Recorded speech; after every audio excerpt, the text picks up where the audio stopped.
잘 주무셨습니까?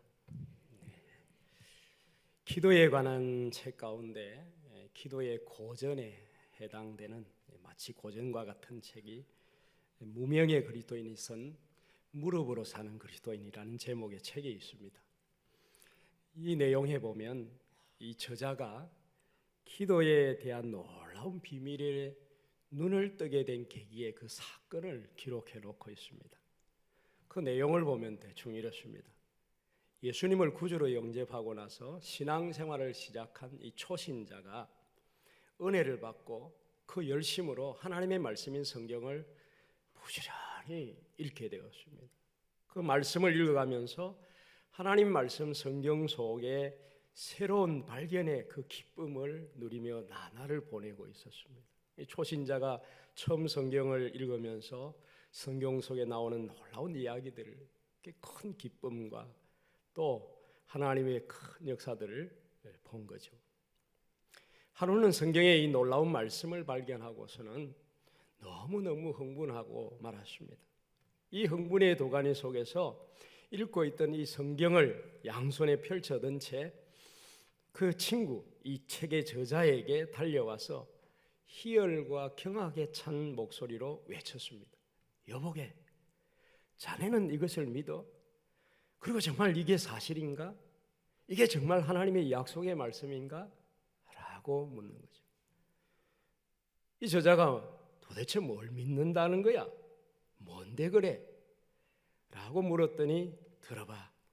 마태복음 21장 21절에서 22절 말씀이에요. 예수께서 대답하여 이르시되 내가 진실로 너희에게 이르노니 만일 너희가 믿음이 있고 의심하지 아니하면 이 무화과 나무에게 된 이러한 일만 할 뿐 아니라 이 산들어 들려 바다에 던지라 하여도 될 것이요 너희가 기도할 때에 무엇이든지 믿고 구하는 것은 다 받으리라 하시니라. 이 말씀인데 자네는 이것을 믿느냐고. 정말 이게 진짜야? 초신자가 오랜 신앙생활을 한 이 저자에게 이런 질문을 한 거죠. 그러니까 이 저자가 대답하기를 그럼 물론 진짜 그렇고 나도 믿고 말고.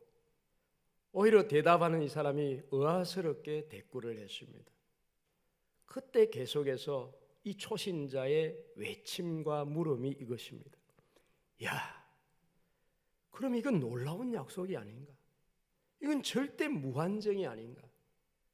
그렇다면 왜 우리는 그리고 왜 수많은 그리스도인이 좀 더 열심히 기도하려고 하지 않는가? 여러분 어떻습니까? 이 초신자의 외침과 물음은 오늘 우리에게 마치 말하는 것 같지 않습니까? 너희가 기도할 때 무엇이든지 믿고 구하는 것은 다 받으리라. 진실로 이 말씀을 우리는 주님의 약속으로 여러분 확신하십니까? 대부분의 사람들은 이 하나님의 약속을 입으로는 믿습니다. 믿는다고 말하지만 여러분 실상 그렇지 못합니다. 왜냐하면 그들의 기도 생활이 이걸 증명하기 때문인 거죠. 정말 이 약속의 말씀을 진실로 믿는다고 한다면 우리의 기도 생활이 이룰 수는 없는 것이죠. 왜 많은 그리스도인에게 기도가 사라지고 또 기도가 저들의 신앙생활과 아무 상관이 없는 것처럼 느껴지는 것일까요?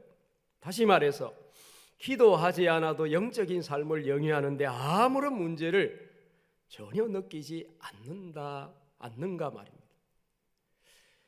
우리의 신앙생활에서 기도의 중요성 그리고 기도가 차지하는 이 비중이 기도의 가치가 점점 사라지는 그 시점을 그 이유를 자세히 살펴보면 대충 이렇습니다. 신앙생활을 처음 시작하면 자연스럽게 여기 나오는 이 초신자처럼 제가 소개해드린 하나님과의 대화인 기도가 필요하고 기도의 중요성을 나름대로 듣고 배워서 혹 깨닫고서 기도합니다. 종종 그 미약한 기도에도 하나님께서 응답하시는 놀라운 기도의 경험을 하게 되지요. 그런데 시간이 점점 흐르면서 기도의 결과 분명한 응답을 받은 것보다는 그렇지 못한 경험이 점점 쌓여져 가는 거죠. 많아지게 되면서 그 기도가 멈추어지기 시작합니다. 기도의 응답의 경험보다는 기도 응답이 없는 것 같은, 기도의 응답이 없는 것이 아니라 없는 것 같은 그 경험이 많이 쌓여지기 때문에 바로 이것이 문제입니다. 사랑하는 교우 여러분, 기도를 좀 더 1차원적으로 정의해 보면 기도라고 하는 것은 단순합니다.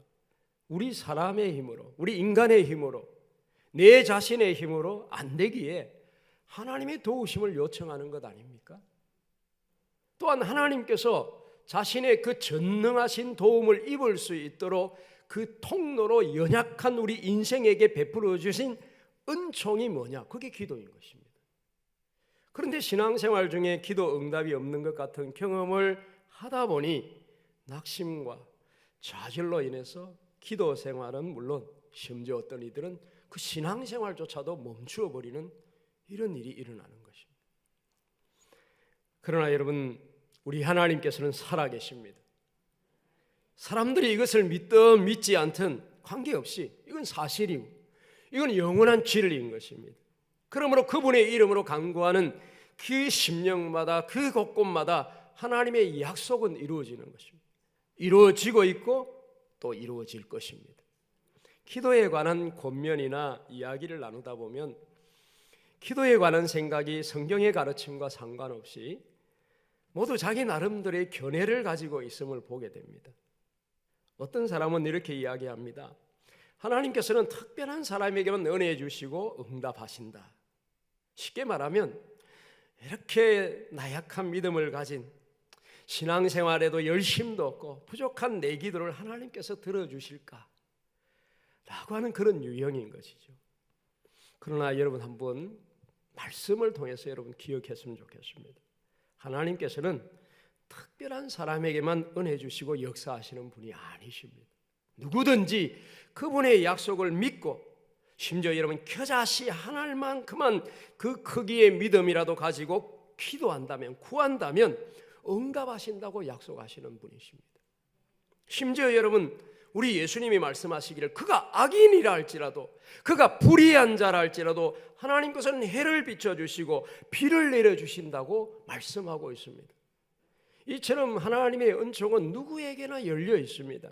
그러나 오직 그 하나님의 도우심과 그분의 능력을 사용할 수 있는 것은 오직 기도하는 자만이 있고 누릴 수 있는 은혜라는 사실입니다. 그러므로 야고보서 4장 2절 말씀에 너희가 얻지 못하면 구하지 아니하기 때문이요 라고 말씀하고 있는 것입니다. 또 어떤 사람은 하나님께서 우리에게 있어야 할 것, 필요한 것을 다 아시기 때문에 굳이 기도하지 않아도 된다라고 말하는 사람들이 있습니다. 아셔서 다 채워주신다라는 말씀인 거죠. 대단한 믿음인 것 같습니다. 물론 당연히 우리의 필요를 다 아시는 전능하신 전지하신 하나님이십니다. 그러나 그 전지하신 전능하신 하나님께서는 우리의 기도를 들으시기를 원하시는 아버지라는 사실입니다. 우리에게 기도하도록 그래서 감동을 주시고 성령을 통해서 우리의 심령에 촉구하시는 것입니다. 이 사실 또한 우리가 분명히 기억해야 하는 것입니다. 또 어떤 이들은 너무 바빠서 기도할 시간이 없다라고 그렇게 말하는 사람들이 있습니다. 여러분 정말 바빠서 기도할 시간이 없을까요?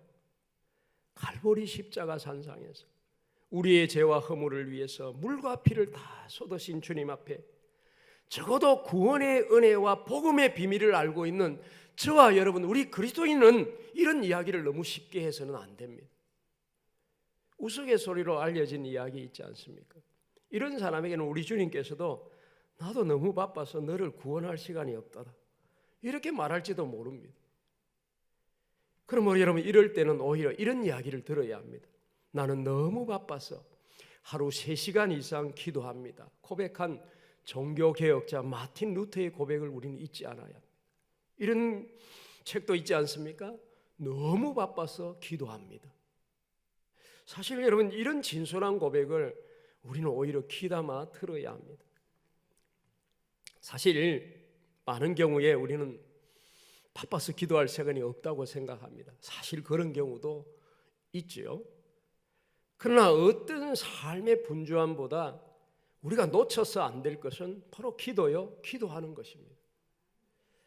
또 다른 사람들은 자기 생활 자체가 기도이기 때문에 별도로 기도할 시간을 그 필요성을 못 느낀다고 말하는 사람들이 있습니다. 과연 이렇게 말하는 사람이 있을까마는 제가 신앙생활 중에 만난 사람들 가운데 실제로 똑같게 이 내용을 이렇게 말하는 사람들이 있었습니다. 말의 내용상으로 보면 참 이상적이고 여러분 옳은 말이죠. 바라기는 우리 부곡중앙교회 모든 교우들도 그 삶 자체가 기도가 되시기를 주의 이름으로 축복합니다. 그런데 여러분 꼭 그렇게 말하는 사람들을 자세히 영편을 살펴보면 되게 기도 생활을 하지 않는 사람들이 꼭 그 말을 한다라는 거죠. 제가 기도는 양보다 질이 중요하다라고 생각하고 있은 때에 그 오래전에 어느 목사님으로부터 기도는 질이 아니라 양입니다 라는 말씀 앞에 제가 뒤통수를 맞은 적이 있었습니다. 질이라고 하는 것은 결국 여러분 양에서 나오는 것입니다. 이 지극한 이 평범한 진리가 우리의 이 영적 생활인 기도에도 적용됨을 제가 그때 새삼스럽게 일깨워준 말이었습니다. 사실 제 개인적인 기도의 생활을 돌아보아도 기도의 질이 중요하다고 막 강변할 때를 보면 여지없이 제 기도의 양, 기도의 시간이 줄어들고 있을 때 자기 변명을 하고 있는 거죠. 어김없이 튀어나오는 저의 변명인 거죠. 혹시 여러분도 그렇게 여기고 있지 않습니까? 여러분 기도는 질이 아니라 기도는 양이 질입니다. 이 사실을 여러분이 깨닫기를 바랍니다. 기도는 계속 끊임없이 시간을 들여서 해야 할 일입니다. 기도는 하나님 앞에 무릎 꿇는 시간을 별도로 내어야 합니다. 아무리 바쁘고 여러 가지 이유가 많은 사람들이라도 여러분 우리 청년들을 한번 보십시오. 사랑하는 사람이 생기면 어떤 수를 써서라도 만나서 데이트를 하고 시간을 보내고 결국 그래서 결혼하는 모습을 여러분 보지 않습니까? 여러분도 그렇게 하셨잖아요. 우리의 기도 생활도 마찬가지입니다. 사랑하는 사람을 만나고 싶은 그 열정이 그러고 보면 적어도 우리 하나님 아버지와의 관계에서는 없는 것이 아닌가, 그렇게 우리 자신을 진단해야 합니다. 성경이 증언하는 하나님의 사람들은 한결같이 모두 시간을 내어서 하나님 앞에 무릎 꿇는 기도의 사람들이었다라는 사실을 보게 됩니다. 이스라엘의 지도자 모세는 물론이거니와 사무엘 그는 기도 쉬는 죄를 범하지 않겠다라고 말하고 있습니다. 사자굴에 던짐을 받은 다니엘은 한결같이 기도의 시간을 가졌습니다. 베드로, 요한, 바울, 낙타의 무릎을 가지고 있었던 야고보, 매일 혹은 정기적인 규칙적인 기도를 끊임없이 하나님 앞에 드린 사람들이었습니다. 평상시에 기도한 사람들, 일상의 기도가 있었던 사람들, 기도가 습관이 되어 있었던 사람들, 그렇습니다. 평상시에 끊임없이 이 기도 생활로 매일 매순간 계속된 기도, 그 기도가 쌓여진 사람, 기도가 쌓인 사람, 이 사람이 곧 하나님의 강력한 도우심을 입게 된다는 것입니다. 오늘 이 본문 말씀 속에 히스기야 왕은 우리가 잘 아는 인물입니다. 다윗 왕 이후에 많은 이스라엘과 유다의 열왕 중에서 요시야 왕과 더불어 하나님께 칭찬받은 히스기야 왕입니다. 그런데 그가 병들어 죽게 되었습니다. 1절의 말씀에 보면 하나님께서 이사야 선지자를 보내어서 뭐라고 말합니까? 너는 내 집에 유언하라, 내가 죽고 살지 못하리라 말씀했습니다. 2절 이하에 보면 히스기야는 그 말씀을 듣는 그 순간부터 얼굴을 벽으로 향하여 심히 통곡하며 기도했습니다. 그야말로 면벽 기도를 했습니다. 3절에 보면 여호와여 구하오니 내가 주 앞에서 진실과 전심으로 행하며 주의 목전에서 선하게 향한 것을 기억하옵소서라고 말하고 있습니다. 5절과 6절 말씀에 보면 이러한 히스기야의 기도에 하나님께서 응답하셨음을 말씀합니다. 너는 가서, 즉 이사야 선지자에게 말한 거죠. 히스기야에게 이르기를 내 조상 다윗의 하나님 여호와께서 이같이 말씀하시기를 내가 내 기도를 들었고 내 눈물을 보았노라. 내가 내 수 안에 15년을 더하고 너와 이 성을 아수르 왕의 손에서 건져내겠고 내가 또 이 성을 보호하리라. 오늘 우리는 이 말씀에서 하나님 앞에 눈물로 부르짖는 히스기야의 기도가 하나님 앞에 연락되고 응답되는 모습을 보고 있습니다. 본문의 이 히스기야가 간절히 구한 기도의 내용은 사실 분명하지 않습니다. 3절의 말씀을 다시 보십시오. 여호와여 구하오니 내가 주 앞에서 진실과 전심으로 행하며 주의 목전에서 선하게 행한 것을 기억하옵소서라고 말하고 있습니다. 내용상 간구라기보다는 그간의 자신의 삶을 좀 기억해달라고, 지난 내 삶을 하나님 좀 알아달라고 그렇게 말하고 있는 것 같지 않습니까? 그래서 이전 성경인 개역 성경에는 주의 목전에서 선하게 행한 것을 추억하옵소서라고 그렇게 기도하고 있습니다. 히스기야가 이런 기도를 하게 된 것은 바로 자기의 죽음을 통고받고 난 직후였습니다. 그러니까 자신의 생명의 문제를 가지고 하나님 앞에 나아갔던 거죠. 한마디로 하나님, 나 좀 살려주십시오. 그 이상도 그 이하도 아닙니다. 그런데 오늘 이 본 말씀을 보면 히스기야 왕은 하나님으로부터 두 가지 응답을 받고 있습니다. 첫째는 5절에 그가 간절히 구한 대로 곧 죽게 된 그가 15년이라는 생명을 연장받게 됩니다. 두 번째는 6절에 그가 구하지 않았던, 적어도 오늘 이 본 말씀의 기도 속에는 그렇게 구하지 않았습니다. 아수르 왕으로부터 하나님의 보호하심을 입고 있는 것입니다. 우리는 여기서 얼핏 생각할 때에 히스기야 왕은 눈물로 간구해서 단번에 응답받은 사람으로 그렇게 기억하기 쉽습니다. 그러나 주의 깊게 히스기야 왕의 그 생애를 한번 살펴보면 적어도 오늘 이 본 말씀이 있기까지 기도로 일관된 기도의 왕임을 우리가 알 수 있습니다. 앞에 이사야 36장에 보면 아수르 왕 사네립이 쳐들어옵니다. 그 침입 앞에 하나님을 의지하며 기도하는 모습이 나오고 있습니다. 또 37장에도 역시 똑같이 나오고 있습니다. 열왕기하 18장을 보면 히스기야가 왕이 되면서 시작하는 모습이 나옵니다. 그는 하나님 앞에 정직히 행하였음을 기록하고 있습니다. 그리고 하나님과 연합한 기도의 사람이었음을 증언하고 있습니다. 열왕기하 19장에도 아수르 왕이 침입해 옵니다. 하나님을 모독하는 그에게 히스기야는 괴롭힙니다.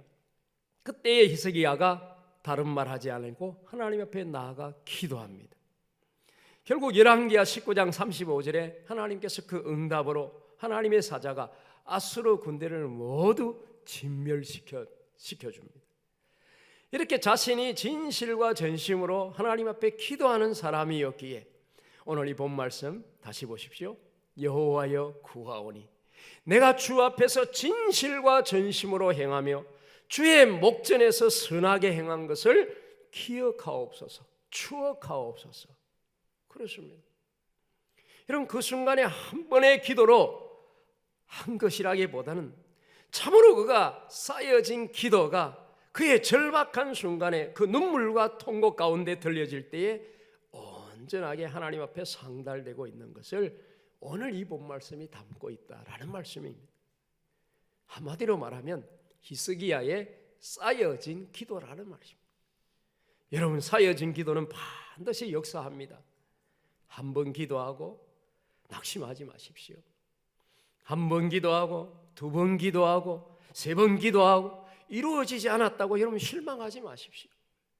한 번, 두 번, 세 번 쌓이고 쌓일 때 흩어지지 않습니다. 사라지는 것이 아닙니다. 우리 하나님의 기억 속에 차곡차곡 쌓인다는 사실을 여러분이 잊지 않기를 바랍니다. 흔히 말하는 대로 기도에는 외상이 없습니다. 그것이 응답되는 날 홍수의 번물이 터지듯이 그 누구도 막지 못할 엄청난 응답으로 역사되어지는 것입니다. 제가 목사 안수를 받고 곧바로 군종 목사로 군선교를 한 6년간 사역하고 전역한 후에 세계교회에서 부목사로 20년을 목회했습니다. 교회법으로 의하면 만약에 법이 있다면 부목사로 제가 마쳤으면 원로 부목사쯤 됩니다. 20년 했으니까. 근데 세 번째 교회에서 제가 부목사로 12년을 생활했습니다. 최근에 제 주변을 보니까 교회 한 교회에서 10여 년 이상 하는 목사님들이 많이 보입니다. 근데 그 당시 제 주변에는 그렇게 흔하지 않았습니다. 12년을 한 교회에서 부목사로 있었다는 것이 그렇게 자랑일 수만은 없지만, 사실 여러분, 신학을 공부하고 목사가 되어서 담임 목회를 꿈꾸며 목회의 길을 가는 사람으로서 길이 열려지지 않을 때 얼마나 답답했겠습니까? 물론 우리 하나님 앞에서 네가 부목사로 생활했느냐, 담임 목사로 생활했냐, 그건 우리 하나님의 기억 속에 그리 중요하지 않을 거죠. 전 그렇게 믿습니다. 하지만 제가 신학을 공부하면서 이 목회의 길을 가면서 목사로서의 꿈을 꿀 때에 담임 목회가 제 마음속에 자리 잡고 있었습니다. 그래서 저는 기도를 많이 했습니다. 기도로 부르짖고 어김없이 휴가 때마다 기도원을 찾아 금식하며 하나님 앞에 보낸 시간들이 많았습니다. 하지만 속절없이 시간이 지나가고 도무지 응답이 없는 그 답답하기 거지없는 삶의 시간들이 속에, 그런데 여러분, 지난 2018년 1월에 땅끝교회 담임 목사로 청빙 절차가 진행되었는데 하나님께서 막 몰아붙이는데 정말 제가 정신이 없을 정도로 그렇게 몰아붙이셨습니다. 청빙 이야기가 딱 나오고 딱 한 달 만에 제가 땅끝교회 담임 목사로 부임해 있었습니다. 오늘 대부분의 교회들이 진행하는 후보자를 모집하고 소위 뽑는 이 청빙이 아니라 저는 그야말로 청빙을 받아서 땅끝교회 담임 목사로 부임하게 되었습니다. 수많은 기도를 했지만 마치 응답 없는 것 같았던 그 답답한 나날들을 보내었지만, 그런데 한순간 응답하시기 시작하니까 마치 봇물이 터지시듯이 역사하시면서 밀어붙이는데 제가 정신을 차릴 수 없을 정도로 정말 2018년 1월 한 달 동안 제가 어떻게 살았는지 그저 황홀한 가운데 하나님이 응답하시면 이렇게 몰아붙이시구나 라는 것을 제가 경험했습니다. 보십시오. 반드시 죽으리라던 히스기야 왕이 죽는 것이 하나님의 뜻이요 섭리였습니다. 그러니 여러분, 선지자를 보내서 그것을 전한 것 아닙니까? 그런데 여러분, 그의 쌓이고 쌓인 간구와 간절히 구한 그 눈물의 기도가 하나님의 심중을 뒤바꾸어 놓고야 말았습니다. 이제 여러분, 우리 자신을 한번 돌아보십시다. 여러분, 자녀를 위해서 무릎에 굳은 살이 박히기까지 기도해 보신 적이 있으십니까? 자신과 배우자를 위해서 무릎에 굳은 살이 박히기까지 기도해 보신 적이 있으십니까? 여러분의 사업과 직장을 위해서 무릎에 굳은 살이 박히기까지 무릎을 꿇어보신 적이 있으십니까? 교회를 위해서 무릎에 굳은 살이 박히기까지 여러분이 기도해 보신 적이 있습니까? 병원에서는 환자의 건강 여부를 가장 기본적으로, 여러분, 간호사가 뭘 가져옵니까? 체온계를 갖다 댑니다. 학교에서 학생들이 얼마나 실력이 있는지 시험을 치름으로써 알 수 있습니다. 이렇다 여러분, 성도의 영적 생활과 영성의 척도는 바로 그 사람의 기도 생활을 보면 아는 것입니다.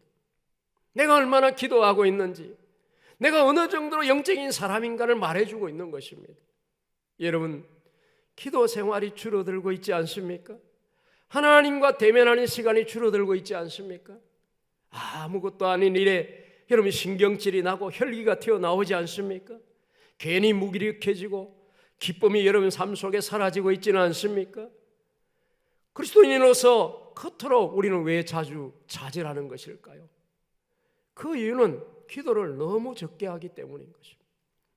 왜 많은 교회 봉사자들이 그렇게 교회를 봉사하고 나서도 자주 낙심하고 용기를 잃는 것일까요? 그 이유는 다름 아닙니다. 너무 기도를 적게 하기 때문인 것입니다.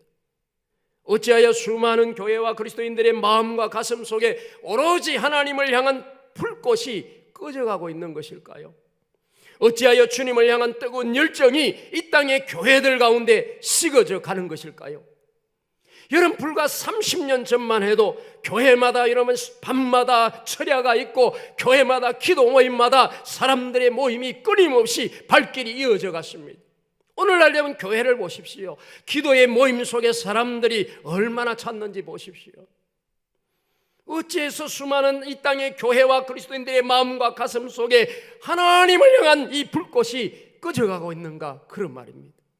이유는 기도가, 그것도 신실한 기도가 너무 작고 적기 때문인 것입니다.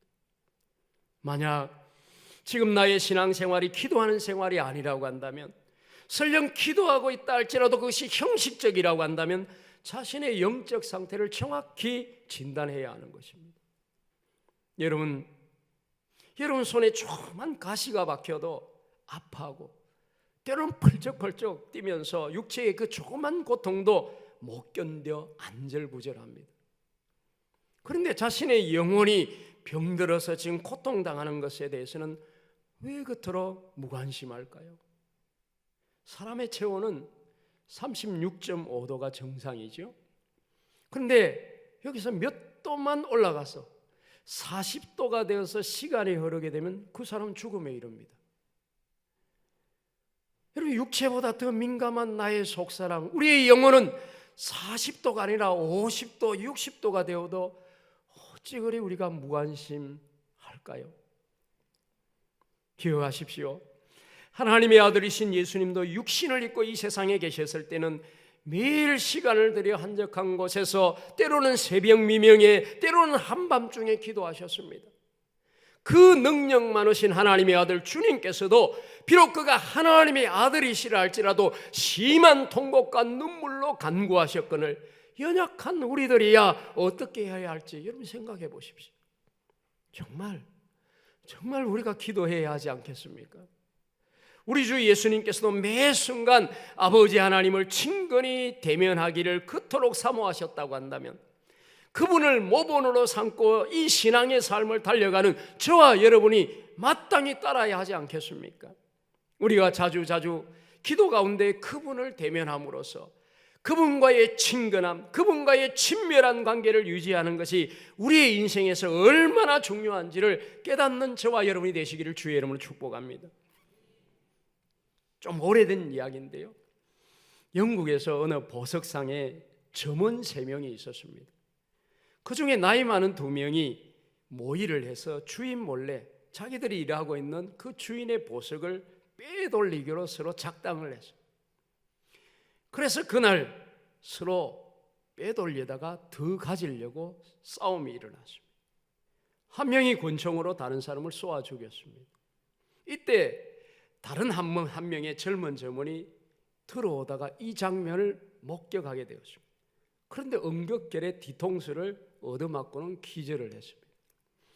한참 후에 정신이 들어서 깨어보니 권총이 자기 손에 쥐어져 있고 마치 자기가 쏘아 죽인 것처럼 다 이렇게 상황이 벌어져 있던 거죠. 응급결에 겁이 나서 도망을 나왔습니다. 도망을 치다 보니 살인 강도의 누명을 쓰고 수배자의 신세가 되었습니다. 이 젊은이가 런던에서 심야 야간 열차를 타고 칸막이 객실 안에서 초조하게 마음을 졸이면서 불안해하고 있는데 그 옆 좌석에 한 노신사가 앉았습니다. 한참 후 차장이 검표하러 왔다 갔다 하자 이 젊은이가 불안해서 어쩔 줄을 몰라 합니다. 이를 물끄러미 쳐다본 노신사가 물었습니다. 젊은이, 무슨 큰 걱정이 있나 보구려. 예, 하지만 제가 말씀드려도 별 도움이 되지 않을 것입니다. 그래서 말씀을 드릴 수가 없습니다. 그러나 이 노인의 편하고 부드러운 인상과 안심케 하는 모습에서 이 젊은이가 마음이 열려서 결국 자신의 그 억울한 사연을 이 노인에게 털어놓게 되었습니다. 그리고 지금 자신이 쫓기고 있으며 빨리 이 일이 해결되어서 집으로 돌아가야 한다고 눈물을 흘리면서 이 노신사에게 이 젊은이가 이야기를 했습니다. 열차가 어느 역에 도착하고 나서 노신사가 떠나면서 이 젊은이에게 이 부탁을 했습니다. 여보게 젊은이, 내 부탁일세. 진실은 꼭 밝혀지는 법이니 자수하고 진실을 말하게. 혹 수사에 억울한 일이 있더라도 반드시 재판정에서라도 진실을 말하게. 그러나 제 젊은이가 말합니다. 저도 그러고 싶어요. 하지만 저는 심약하고 너무 겁이 많고 두려워서 경찰의 조사 과정에서나 재판정에 서면 말을 제대로 못할 게 뻔합니다. 그러면 결국 저는 살인 강도의 누명을 벗지 못할 게 아니겠습니까? 그래서 지금 이렇습니다. 그래도 노신자가 용기를 갖고 이 젊은이에게 자수하기를 권하고 부탁하고 헤어졌습니다. 노인과의 헤어진 후에 이 젊은이가 정말 고민을 하다가 진짜로 용기를 내어서 자수를 하고 그야말로 억울한 조사의 과정을 거치고 결국 재판정에 서게 되었습니다. 재판정에선 그가 겁에 질려서 얼굴이 창백해지고 두려워서 몸을 제대로 가누지 못할 정도로 심약한 상태에 있었습니다. 재판이 시작되고 가랑가랑한 검사의 범행에 대한 내용이 낭독되고 곧이어 재판장의 육중한 목소리가 들렸습니다. 피고는 이에 대해서 할 말이 없는가? 이 소리에 젊은이가 간신히 눈을 들어서 재판장을 쳐다보았는데 이게 웬일입니까? 그 재판장은 야간 열차에서 만난 그 노신사였던 것입니다. 여러분, 아무리 두렵고 떨리고 심약하지만 지금까지 자기 사정을 잘 알고 있는 그 노신사 앞에 자신의 그 억울함과 진실함을 이야기하기가 얼마나 쉬웠겠습니까? 그렇습니다. 평상시에 우리가 기도하면서 하나님과 사귀는 일이 얼마나 중요한지, 매일 기도로 그분 앞에 나와 나의 사정을 아뢰고 도움을 청하는 것이 왜 그렇게도 중요한지, 여러분 매 순간 꿇는 그 무릎으로 말미암아 주님과 대면할 수 있기를 바랍니다. 매일매일 뵙는 그분의 얼굴, 매일 매 순간 쌓여진 그 기도, 쌓인 기도는 정말 그 누구가 어찌할 수 없는 인생의 상황이 벌어졌을 때에 엄청난 응답과 역사로 되돌아온다는 사실입니다. 그러므로 여러분 평상시에 기도 생활을 해야 하는 것입니다. 평상시에 주님을 만나는 것이 그대로 중요한 것입니다. 여러분 찬송가 540장 3절에 아주 중요한 구절이 있지 않습니까? 주의 보좌로 나아갈 때에 어찌하니 기쁠까? 주의 얼굴을 항상 배우니 더욱 친근합니다. 내가 매일 십자가 앞에 더 가까이 가오니 구세주의 흘린 보배 피로서 나를 정결케 하소서. 주의 얼굴을 항상 배우니 더욱 친근합니다. 내가 매일 십자가 앞에 더 가까이 가오니. 여러분, 믿는다고 하지만 기도가 없는 믿음은 무기력합니다. 오래 믿었다고 하지만 기도하지 않는 신앙은 가증한 것입니다. 하루 기도 쉬는 만큼 내 육체는 편할 수 있습니다. 여러분 이 새벽 시간에 단잠을 깨워서 나온다는 것이 여러분 쉽지는 않지 않습니까? 그러나 여러분 내 영혼, 내 속사람은 파리해 가는 것입니다. 성령께서 말할 수 없는 탄식을 하며 거역을 당하시는 것입니다. 오래 사용하지 않고 내버려둔 연장은 녹이 슬어 무뎌집니다. 그래서 사용하기가 무척 힘들죠. 마찬가지로 기도하지 않음으로써 무뎌진 우리의 영혼은 무력한 것입니다. 거칠고 힘이 듭니다. 회복하기가 심히 어려운 것이죠. 그러므로 여러분 오늘 무릎으로 살아간 우리 믿음의 조상들처럼 기도하며 살아가고 무릎을 꿇기로 여러분 작정할 수 있기를 주의 이름으로 축복합니다. 제가 시골 출신이고 저희 부모님은 농부입니다. 시골에서 여러분 농부들이 지게를 지는 모습을 가만히 보십시오. 아니 시장통에도 지게를 지는 분들이 있을 것입니다. 여러분 농부들이 지게를 질 때에 짐이 무거우면 무거울수록 어떻게 행동을 하시는지 아십니까? 지게를 지기 위해서는 일어서야 하잖아요. 그런데 짐이 무거우면 무거울수록 오히려 무릎을 꿇는다는 사실을 아십니까? 인생의 짐이 무거우십니까? 여러분 삶의 무게가 버겁게 느껴지고 있습니까? 맡겨진 직분이 힘겹게만 느껴지십니까? 그렇다면 더더욱 기도의 무릎을 꿇으시기를 주의 이름으로 권면합니다. 기도하는 순간만큼 우리 자신이 향상되는 순간은 없습니다. 마귀는 여러분 우리의 노력을 비웃습니다. 마귀는 우리의 지식을 비웃어요. 마귀는 우리의 지혜를 비웃었습니다. 그러나 기도하는 순간, 우리가 무릎 꿇는 순간만은 마귀가 떨고 있다는 사실입니다. 바로 그리스도인은 무릎으로 사는 자들인 것입니다. 하나님의 나라는, 천국은 무릎으로 전진하는 나라입니다. 사랑하는 교우 여러분, 하나님과 더욱 친밀해지는 우리 부곡중앙교회 모든 교우들이 되시기를 바랍니다. 그래서 정말 우리의 기도의 삶이 끝없이 펼쳐져서 이 기도로 말미암아 신앙을 영위하고 우리의 교회 봉사도 아름다운 하나님이 기뻐하시는 그 놀라운 삶을 영위하는 모든 교우들이 되시기를 주의 이름으로 축복합니다.